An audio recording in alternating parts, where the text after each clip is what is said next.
Hello there, ladies and gentlemen, Sigval here, welcome back to our video, and we got a new update here actually. I was not expecting a new update since they said it's gonna be like a server maintenance, but it seems like it's an actual update. Sorry for the sound, Injustice Mobile is kind of updating on my emulator, but until then we're gonna take a look here at the patch notes that we got. I did glance through them and we got some good stuff here actually. So a new 7-year anniversary pass, Injustice Mobile turns 7 this May. Suit up your favorite DC heroes and dive into blah blah blah. We got basically the summary of what they said in the previous blog post about the anniversary thing, but we get a lot more things going on.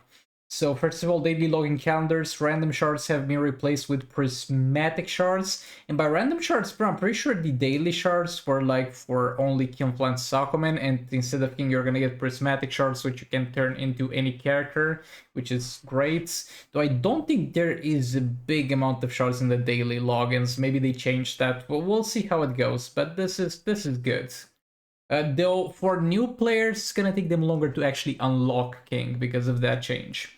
Remote missions, credits, and XP rewards have been increased. I mean, yeah, the missions were a joke except for the random chance to get some gems from them, so I'm very curious how much those things have been increased.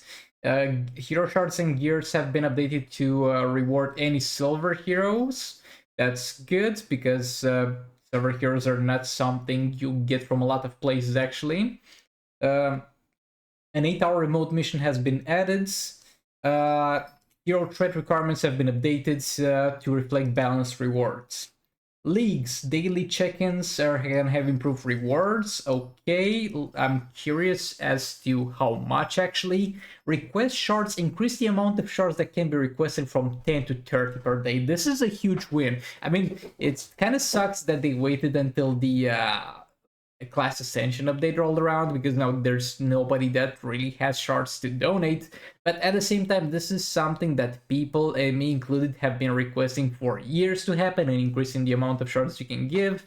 And 30, well, it's not a huge amount, it's a huge improvement from 10. It's like 3 times basically.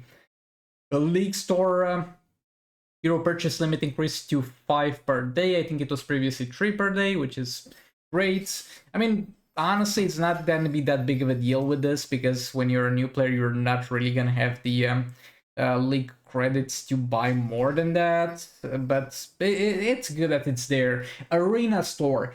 Hero purchase limit increased by 5 again, not that big of a deal. And class tier 6 XP capsules have been added to Arena store. Let's go, boys. This is the huge goddamn highlight of this update. People have been asking this for years, since the Arena store stopped changes. I think it was 4 years ago when they last changed the Arena store, and people literally had nothing, absolutely nothing they could spend their goddamn Arena currency on. And now we got XP capsules, which I always suggested would be the best thing to put there, because there's a lack of them in the game, generally speaking. And I'm not taking credit for this, because I was not the only one screaming about this, but I would like to think that they had some role into this. And it took them only 4 to 5 years to change this, but I guess it's better later than never. Sorry, the cat's kind of running around the house. I can't really do much about that. Okay, got some bug fixes and optimizations. Characters, Titanic Fortitude might pass a fixed issue where unhittable buff could be dispelled or prevented by silence. Or could not be prevented by silence. Oh yeah, that makes sense. If you're the good Shazam, all about family, bro, that doesn't sound right. Specialty fixed issue where it did not affect might heroes. Yeah, this is very specific. I don't really care. I'm glad it's fixed, I guess. Peacemaker, fear the uniform third passive fix an issue where it did not work if the combo meter skipped the exact value. Okay, then I don't know exactly what that does. Orm, Trident of Atlantis, special to fix an issue where the electrify stacks could not be applied to Batman who laughs while his Dark Knight form is active. Bro, this is so goddamn specific. I don't know where they pull those specific ones, and we're gonna have even more specific ones as we get into this. Thunderstruck, third passive, fixed an issue where the Trident of Atlantis debuff did not disappear if a character under its effect tags out and did not apply on your opponent. Okay, I'm glad that's fixed, though that Orm is still a bad character, so this doesn't really change anything. Because they keep bug fixing him. The bug is that he's too weak, I'm sorry. Martian Manter, Telepathic Might, second passive fix issue where it did not affect Orm's Trident. Bro, this is so specific, I don't care. Scorpion fixed the issue where the player was not able to make action immediately after his Shiryu special 2. KO'd his opponent. Okay, I guess. Nothing said about the Scorpion Norse Snow Globe bug, so let's hope that's still in the game. Hawkwing, Saving Wings passive, I think this is the one that makes him tag in if some teammate is about to die. Fixed issue where if the passive interrupted a special, the opponent would not get bonuses from their special attack. Again, something very specific. Vixen third passive fixed an issue where this passive could trigger during just like Aquaman's super move while she was defeated. Bro, what? Who reported this? Whatever. We got some improvements to League Invasions. Final season rewards, added guaranteed legendary shards reward as part of the hero chest rewards. Okay, so it's gonna be a guaranteed legendary shards now. That's good. The placement determines the amount. Players also get a second reward of random hero shards based on their placement ranks. Yeah, this is great. This is great. I love having less RNG involved in those things, and guaranteed legendary shards is better, obviously, than what was previously. That's great. Points can now be earned by completing Injustice Pass objectives. I'm not really sure about this one, because the rewards from the pass are just garbage unless you buy the premium version, and now you're gonna make people just try to complete it for the League Invasion points. I mean, that doesn't really make any sense. Base supply investment costs have been rebalanced. Each rank has its own cost that increases per rank, with Perseverance rank requiring much less resources. Oh, that's great. Lowering a bit the cost, I guess, after I spent so many credits on that. Can I get my credits back? Yeah. I'm glad there's less resources, I guess. We have added additional inbox messages to remind League members about their current invasion season and missed rewards. Okay, that's great, I guess. League battles, team select. When changing a team to fight an opponent, the list of heroes available to choose for attacking will be filtered to match the opponent requirements. Okay, that's great, because it always... I mean, it's a bit weird to be able to put the heroes there, but then not being able to press fights. Attack phase. League battles, the maximum number of league battles per day has been lowered from 4 to 2. I mean, that's to an extent less content, but I guess people were complaining that this was too time consuming, so I don't know about this. You guys let me know in the comments what you think about this. Do you think that's more reasonable? I mean, I guess it depends from person to person. If you're a kid and you had a lot of free time, you were probably happy to play 4 fights a day. If you had a full-time job 9 to 5, you probably barely could make it to 2 fights. Let me know in the comments about this one. A versatile illusion dodge modifier. Arcane class heroes can no longer dodge against other arcane heroes. Oh, I mean, this is a bit better, because at least now you have something that's you don't have doesn't have a guaranteed dodge against you. But I would have loved to see this reworked in a different way. I would have loved it to have the arcane class just have all the buffs working against other arcane classes, like make them dodge against other arcane classes, because like tech dodges against might and all that stuff in case of class weakness. And since arcane doesn't really have anything to do with any of the other classes, just make it dodge each other, I guess. But this is a bit better, but dodge is still gonna be a problem.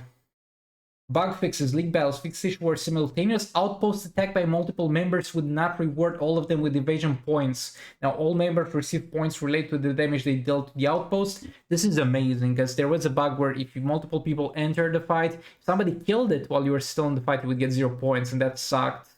So that's great. Pre-fight screen fixed an issue where threat indicator had incorrect highlights, whatever. Fixed issue that led to unusual gameplay detection, incorrect in some cases. Yeah, there's always that. There's always unusual gameplay fixes, though to be fair, that Seems to happen less and less, but hey, what do I know? I'm not actually hacking the game. Let me know if you're hacking the game, how well the initial gameplay system works. During attack fix an issue with the priority of the status labels on heroes. Any promotion related status no longer shown instead of exhaust status, while blocked characters selection. I have no idea what this is. I'm sorry. Fix an issue where some modifiers tooltips did not specify their numbers were seconds. Included an SEC decryptor for more clarity. Bro, what the hell is this? Okay, I'm just gonna skip over the tooltips because this is just confusing and it's kind of late, I guess. That plays a bit of a role into that. My brain can't really function. Battle logs, updated order of entries that shows newest first and oldest last. Yeah, you would think that would be the default, I guess.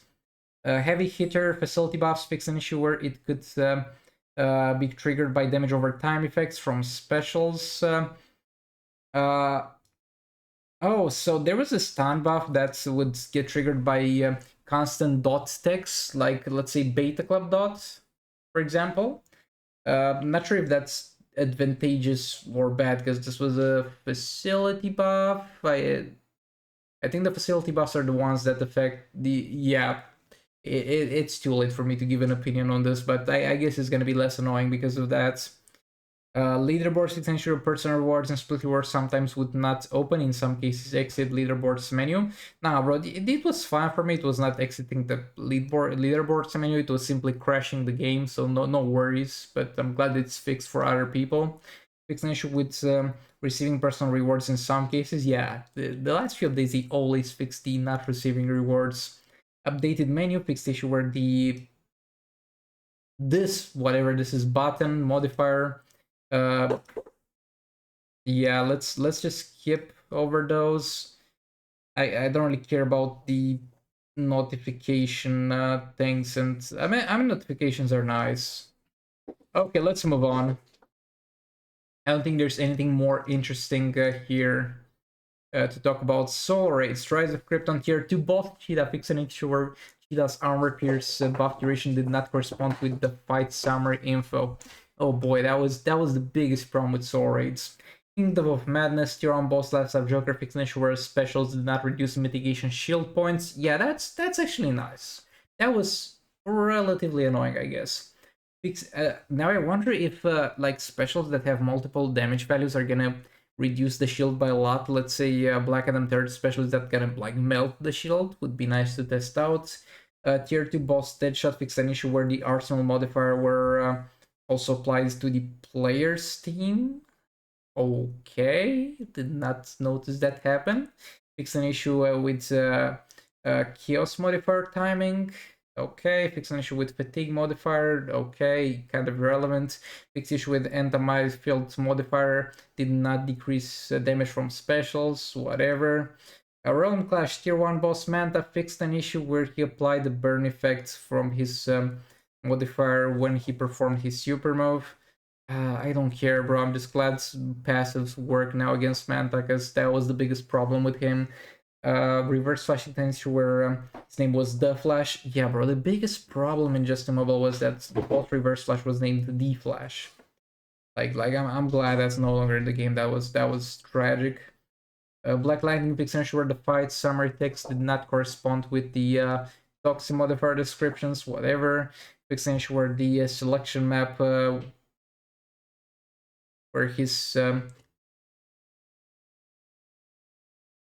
Kusarigma, or it sounds like did you hear Kusarigma? What's Kusarigma? Kusarigma balls disappear while he taunts after defeating a sub boss. Yeah, bro. Now he's properly flexing those weapons. I'm glad we have that in the game. Making sure players hero would always be frozen after levels bombardment attack, even if it didn't hit them. Okay, that's actually good. That's actually good because I complained about this. The bombardment used to leave a lingering hazard effect on the ground that if you stepped on it, you would get the frozen, and that should not happen. So that's actually relevant. And several descriptions and some artifact things. Amulet of Shinnok fixed an issue where the Fury of the God Shazam attacks of Overworld were still applied even though debuffs from the hazards were dispelled. Whatever, soul gems fix an issue where the wearer would get more than 50% of power spent by Silver Batman when blocking thirst. Bro, who reports this? Who finds this, who reports this, and who cares to fix this? That's what I want to know. Gemstone effective fix ensure the debuff was applied to the next tagged hero when the player scored 30 combos and KO'd current opponent with special. That's very specific, though. I think this might actually be something that was abused by some people somewhere, I guess, in League Invasions, maybe. Who knows? Also, with League Invasions, they didn't really mention that. Now, anything about the tagging and tag out, maybe that's an intended change, because since the last update, the League Invasion characters that are your opponents no longer tag in and out. And I thought that was a bug, but they didn't mention it. Maybe it's an intended feature, but this reminded me of that. And yeah, some visual improvements. Crit damage now correctly displayed for tech ascended characters. Okay, I don't care about that. And some visual improvements and corrections of super movement, character animations. Yeah, this update is not that big, but overall I think it's a huge win because we got the XP capsules in the arena store and got a little bit of an increase in the shards. And it's not a huge deal, it's kind of 4 years after people have started asking for it, but you have to be happy for the smallest victories. But yeah, that's gonna be it for this video. Thanks so much for watching, and I'll see you on the next one. Goodbye!